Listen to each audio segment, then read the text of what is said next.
You know what remains of an $8 million dream? Not much. An empty lot that was supposed to be the home of the Fielder Stadium in Zion, Illinois. The location of what might be the worst run professional sports franchise in American history. You think your favorite team has problems? You think your front office is incompetent? Let me tell you about a team so spectacularly mismanaged that their radio announcer quit live on air. Their manager resigned via email in the middle of a game, and they once fielded a lineup of pitchers playing every position because the actual players refused to take the field. This is the story of the Lake County Fielders, a team that had Kevin Costner as an owner, a Hollywood ending written in their DNA, and absolutely everything that could go wrong. It's a tale of municipal corruption, financial fraud, on-field humiliation, and how one small Illinois town spent millions of dollars to become the laughingstock of professional baseball. Is this heaven? No. This is Illinois, and it's about to become hell. Chapter 1, The Setup, Dreams of Grandeur. Our story begins in Zion, Illinois, a working-class suburb of about 26,000 people sitting on the shores of Lake Michigan, just north of Chicago. In 2009, Zion was a city in crisis. The ComEd nuclear power plant, Zion's largest employer and tax base, had closed, leaving the city facing potential losses of up to $17 million a year in property tax revenue. City leaders were desperate for something, anything to revive their community's fortunes. Enter Richard Ehrenreich, a Deerfield attorney and sports entrepreneur with big dreams. He pitched city officials on something that sounded too good to be true: a professional minor league baseball team called the Lake County Fielders, complete with an $18 million, 8,000-seat stadium featuring luxury suites, a water slide, and a year-round restaurant. But Ehrenreich had an ace up his sleeve that made his proposal irresistible. Kevin Costner, the Academy Award-winning actor and star of Field of Dreams, Bull Durham, and For the Love of the Game, was coming on board as a part owner. For Zion officials, this must have felt like a miracle. Here was a chance to replace their lost industrial base with something that could bring jobs, tourism, and national attention. City Economic Development Director Delane Rogers became the project's biggest cheerleader, calling herself the head cheerleader, dreamer, and Zion Rocks chick. In early 2010, the deal was struck. The city would build the stadium using tax increment financing and revenue bonds. The team would pay rent and bring baseball to Lake County. What could go wrong? Chapter 2, The First Red Flags. By the spring of 2010, it became clear that the stadium wouldn't be ready for opening day, or even close to ready. In fact, construction had barely begun. The Fielders were forced to start their inaugural 2010 season playing home games at Carthage College in Kenosha, Wisconsin, which is about 45 minutes away from their supposed home territory. Behind the scenes, Ehrenreich was already panicking. In January 2010 emails obtained by investigators, he wrote, "If we don't have firm financing and a public announcement this upcoming week, I just don't know how we're going to pull this off. I'd rather field a travel team in 2011, lose $200,000 and look at my options for 2012, than continue to flounder and lose another $600,000 on this project in 2011. But Rogers and other city officials kept reassuring him. "Don't worry," they said, "we'll build you a temporary facility for 2010, and the permanent facility will be ready for 2011. Trust us." What they built was, let's be generous and call it rustic. Picture a county fair that decided to host professional baseball.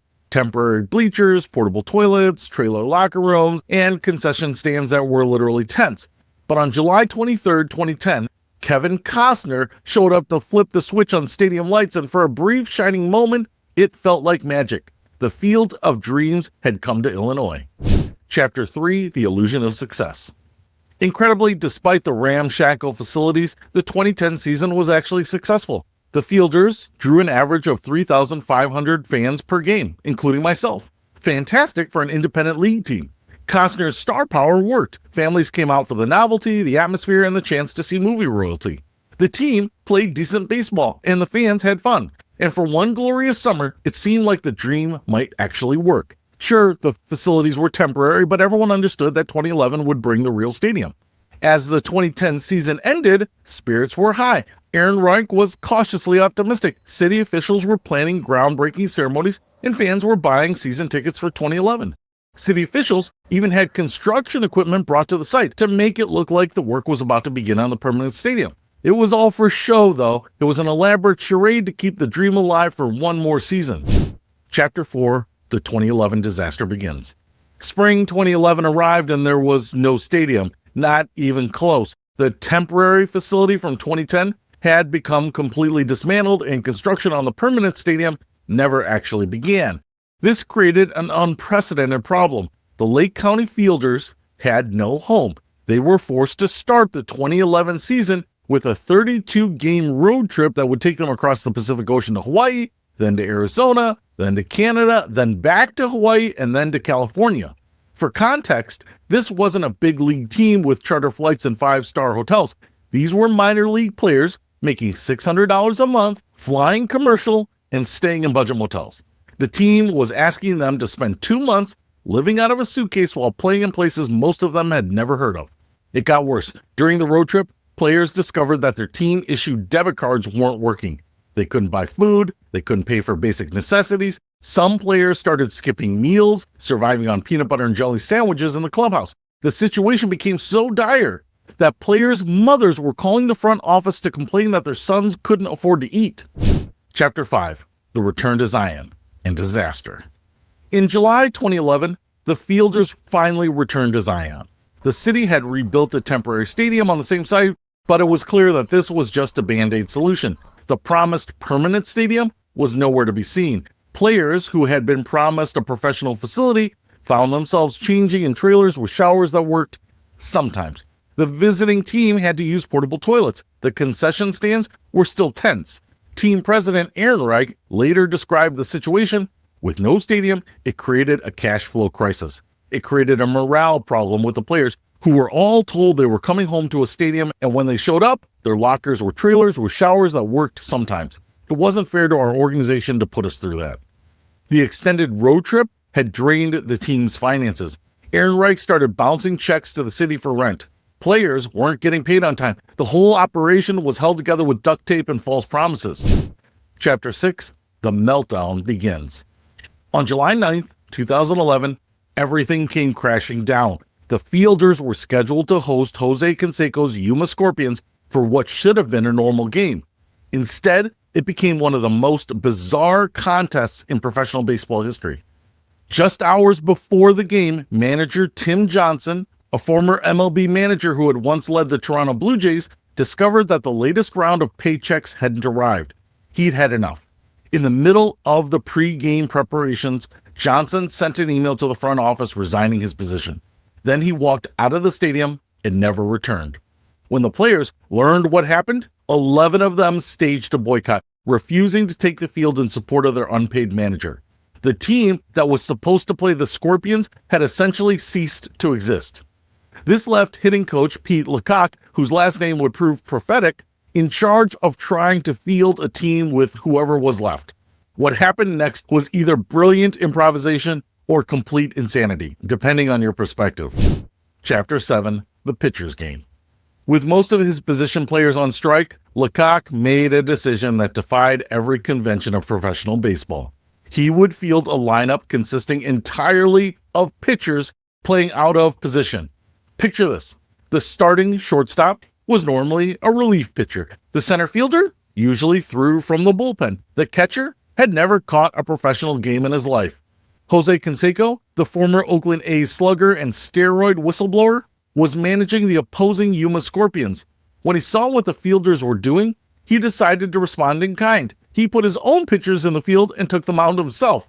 What followed was a surreal spectacle, a game featuring a major former league star, Jose Canseco, pitching knuckleballs against a team of professional pitchers who had no idea how to play their assigned positions. Incredibly, only 2 errors were committed in the entire game. Canseco pitched the Scorpions to an 8-3 victory using mainly knuckleballs, and the Fielders' makeshift team somehow kept it competitive. After the game, Pete Lecoq, who had just managed one of the weirdest contests in baseball history, resigned. He was done dealing with Richard Ehrenreich and the chaos surrounding the team. Chapter 8, the radio announcer's meltdown.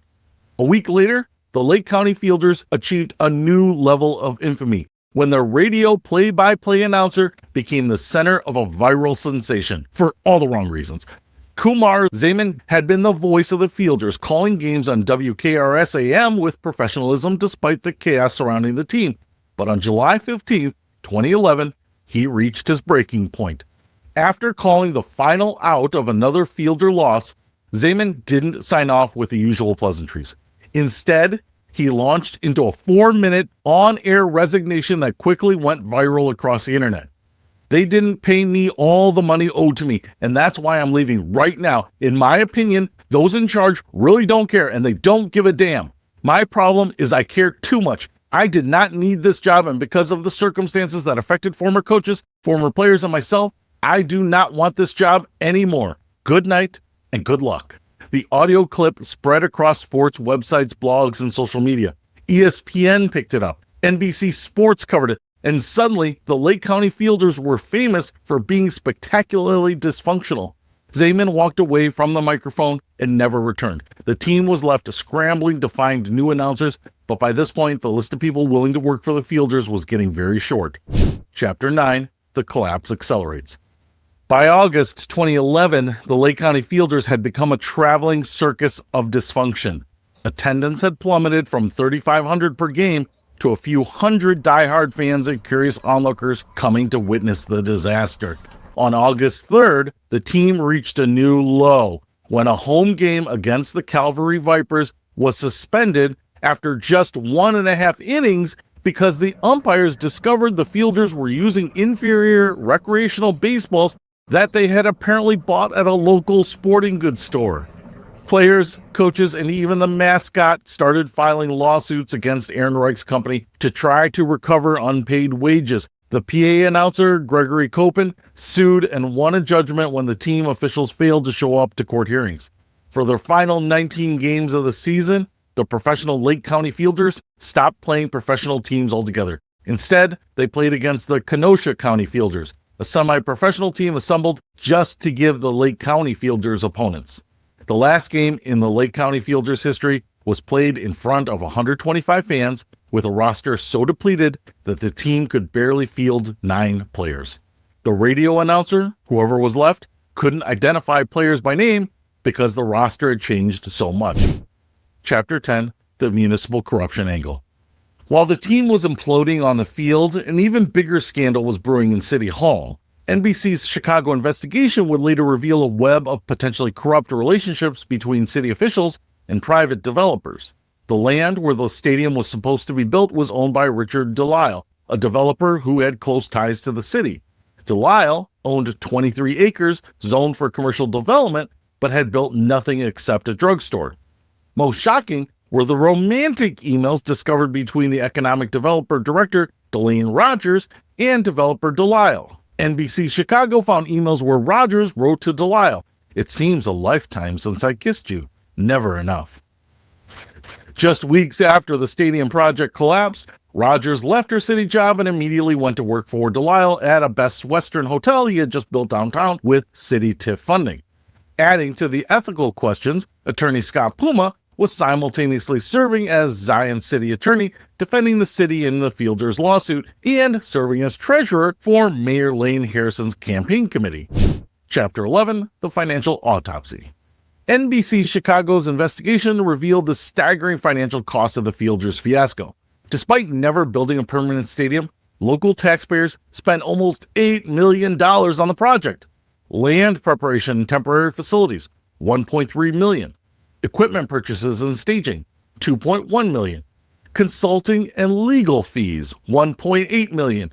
Infrastructure and utilities, $1.9 million. Other miscellaneous costs, $800,000. Total, $7.9 million. For context, several successful minor league stadiums were built around the same time for $8 to $12 million total. Zion spent nearly that much and got nothing but an empty field. Today, the site sits empty except for some rusted light poles and a backstop. Weeds have grown over what was once supposed to be a professional baseball diamond. Chapter 12, The Lawsuits and Blame Game. The collapse of the Fielders triggered a cascade of lawsuits that would drag on for years. Ehrenreich's company, Grand Slam Sports and Entertainment, sued the city for more than $10 million, alleging fraud and breach of contract. They claimed city officials intentionally misled them about the stadium construction and had conflicts of interest with the land developer. The city countersued for $340,000 in unpaid rent from the 2 seasons that the team operated there. Individual players filed smaller suits trying to recover unpaid wages. The team's bat boy sued, even the mascot filed a lawsuit. The legal battles finally ended in May 2015 when both sides agreed to a settlement. The city paid Ehrenreich's company $55,000, a fraction of what they sought, but still an admission that something had gone terribly wrong. Chapter 13, The Human Cost. Beyond the financial and legal aftermath, the real tragedy of the Lake County Fielders was the human cost, the young players whose dreams were crushed by adult incompetence. These weren't millionaire athletes. These were young men making $600 a month, chasing their dreams of making it to the major leagues. They trusted that the adults running the organization would at least meet basic professional standards. Instead, they found themselves skipping meals, unable to cash paychecks, and playing in facilities that wouldn't have been acceptable for a high school team. Tim Johnson, the former MLB manager who quit mid-season, later said, "I've been in professional baseball for 30 years, and I've never seen anything like this. These kids deserved better." Pete Lecoq was even more direct. "Rich Ehrenreich is a bad man. He's got no respect for the game of baseball, no respect for the players. He's a scumbag. Quote me on that." Chapter 14, The Broader Implications. The Lake County Fielders' collapse came during a broader contraction in independent baseball. From 2008 to 2012, the number of independent teams dropped from 64 to 52, with entire leagues folding. The 2008 financial crisis had hit independent baseball particularly hard. Corporate sponsorships dried up, attendance declined, and marginal operations like the Fielders were exposed as unsustainable. The Fielders' disaster also served as a cautionary tale for other cities considering similar projects. Multiple leaders across the country pointed to Zion as an example of how not to pursue economic development through sports. Economists had long warned that minor league baseball rarely generates the economic benefits that cities expect, but the Fielders took that to an extreme. All the costs with none of the benefits. Chapter 15, Kevin Costner's Silence. Throughout this entire debacle, one figure remained conspicuously silent: Kevin Costner. The Academy Award winner had been the face of the franchise, the celebrity owner whose involvement gave the project credibility and media attention. His image appeared on team websites, promotional materials, and marketing campaigns. After his one appearance in 2010 to turn on the lights, Costner never returned to Zion. As the team collapsed around him, he said nothing publicly. When contacted by ESPN, NBC, and other media outlets during the team's collapse, Costner's representatives declined all requests for comment. His publicist simply stated that the actor would not discuss the situation. Legal documents show that Costner was listed as a minority partner in Grand Slam Sports and Entertainment, but the exact nature of his financial involvement and his role in the team's operations remains unclear. What we do know is that after the Fielders folded, Costner stayed away from baseball investments. The man who once said, "If you build it, they will come," learned that sometimes, even if you build it, it can fail after all. Chapter 16, The Lasting Damage. More than a decade later, the site where the Fielders Stadium was supposed to be built remains empty. Zion never recovered from the loss of its nuclear plant, and the Fielders fiasco made it much harder for the city to attract future development. The failed project became a symbol of municipal incompetence that haunted the city for years. As the Chicago Tribune wrote in 2015, "It's unlikely Lake County will ever again have minor league baseball. We can blame the Fielders fiasco for that." While cities like Gary, Indiana, successfully maintained independent leagues through competent management and realistic expectations, Lake County became synonymous with how not to run professional sports franchises. Chapter 17, The Lessons Learned. The Lake County Fielders disaster offers several clear lessons for anyone considering a similar venture. Lesson 1, expertise matters. As Gary Railcats observer Mike Osipov noted, running an independent minor league baseball team is unlike running any other business, no matter how successful. Lesson number 2, corporate support must be secured first. About 25% of independent team revenue comes from corporate sponsorships, which need to be in place before the first game. Lesson 3, municipal ownership reduces risk. Teams that lease municipally owned stadiums have much better survival rates than those dependent on private stadium deals. Lesson 4, realistic financial planning. Independent baseball can generate small profits, but it requires careful cost control and modest expectations. Lesson 5. Community engagement over celebrity marketing. Successful teams build grassroots support through consistent community involvement, not celebrity ownership gimmicks. Chapter 18. The Ripple Effects. One of the cruel ironies of the Fielders disaster is that Lake County, Illinois sits just across the border from Lake County, Ohio, home to the successful Lake County Captains, a Cleveland Guardians affiliate. The Captains play in a proper baseball stadium, pay their players on time, and have been a stable presence in their community since 2003. They even won the Midwest League Championship in 2024. The contrast couldn't be starker. Two counties with nearly identical names, separated by less than 300 miles, with completely opposite baseball experiences. The Captains are an affiliated team backed by Major League Baseball's Cleveland organization, while the Fielders were an independent team dependent on the competence of local ownership and management. Chapter 19. Where are they now? So what happened to the key players in this debacle? Richard Ehrenreich continues to practice law in the Chicago area but has stayed away from sports ownership ventures. Kevin Costner has remained silent about the Fielders and has not invested in baseball since. Delane Rogers worked for Richard Delisle's hotel company for several years before leaving the area entirely. Mayor Lane Harrison served out his term but chose not to run for re-election. Kumar Zaman gained the internet fame for his on-air resignation, but it ultimately hurt his broadcasting career. Few teams wanted to hire an announcer known for publicly criticizing his employers. Tim Johnson returned to coaching in other organizations, but always listed the Chicago County Fielders as the worst situation he encountered in professional baseball. Pete Lecoq occasionally tells the story of the pitcher's game at baseball events, usually to the incredulous audiences who can't believe it actually happened. The Ghost of Dreams Deferred. There's a famous line from Field of Dreams: "People will come, Ray. They'll come to Iowa for reasons they can't even fathom." And you know what? People did come to Zion. In 2010, families drove from across northern Illinois and southern Wisconsin to see professional baseball in their backyard. Kids wore Fielders caps and collected autographs. Parents bought season tickets and planned their summers around the team schedule. For one magical summer, it worked. The dream was real. Baseball had come to Lake County, and the community embraced it with an enthusiasm that made all the temporary facilities and amateur hour operations forgivable. But dreams require more than good intentions and celebrity endorsements. They require competent management, honest dealing, and respect for the people who believe in them. The Lake County Fielders lasted 2 seasons, costing taxpayers $8 million, and gave us one of the most spectacular organizational failures in sports history. But at least they gave us great stories to tell. Ever wonder why we pay the piper? Or how bankers saved millions during wartime? Money isn't just currency, it's a story spanning centuries, filled with fascinating tales you won't believe. In Money is Fascinating, Peter uncovers over 100 incredible stories about the thing that makes the world go round. From hilarious banking blunders to mind-blowing facts about modern finance, discover why money is more fascinating than you ever imagined. Money is Fascinating. Available now wherever books are sold.